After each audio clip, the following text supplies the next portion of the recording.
Nous venons de terminer le CCR sur l'œil droit de notre sujet. Nous sommes arrivés à une sphère de plus 0,75 avec un cylindre de moins de 25 à 105 degrés. Nous retirons le CCR de son œil et nous allons procéder à la vérification de la sphère. En effet, quand on sort du CCR, la sphère a besoin d'être affinée. Elle peut être trop convexe ou trop concave. On va donc projeter des lignes de lettres contenant la ligne d'acuité de 12 dixièmes et nous allons demander à notre sujet quelle est la plus petite ligne de lettres qu'il parvient tout juste à déchiffrer sans plisser les yeux ni fermer l'œil qui est caché. Plusieurs cas de figure s'offrent à nous. Soit la personne lit directement 12 dixièmes. Dans ce cas-là, nous allons rajouter une sphère de 0,25. Nous passons à plus 1 et nous lui demandons de nouveau s'il parvient à déchiffrer la ligne de 12 dixièmes. S'il la lit toujours, nous continuons d'ajouter des sphères de 0,25 jusqu'à ce qu'il ne parvienne plus à la déchiffrer. Et nous nous arrêterons à la dernière sphère lui permettant de lire cette ligne d'acuité.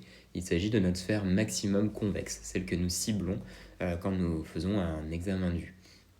En revanche, à la base, avec les plus 0,75, il ne lit pas 12 dixièmes, nous allons au contraire chercher à rajouter une sphère concave de moins 0,25, donc nous passons à plus 0,50, pour vérifier s'il arrive cette fois à la déchiffrer.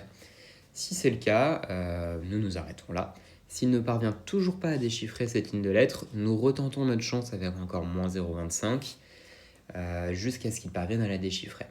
Il se peut que notre sujet n'arrive jamais à lire la ligne de 12 dixièmes. Dans ce cas-là, nous retournons sur notre sphère initiale et nous allons vérifier pourquoi il ne parvient pas à la déchiffrer. Cela peut être dû à une erreur de réfraction de notre part, mais également à une pathologie, une amblyopie, un problème oculaire du côté du sujet. Pour vérifier cela, nous allons procéder au test du trou sténopéique.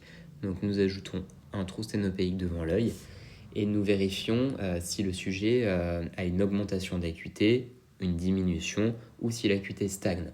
Je vous invite à revérifier ces informations sur le cours du trou sténopéique pour interpréter les résultats.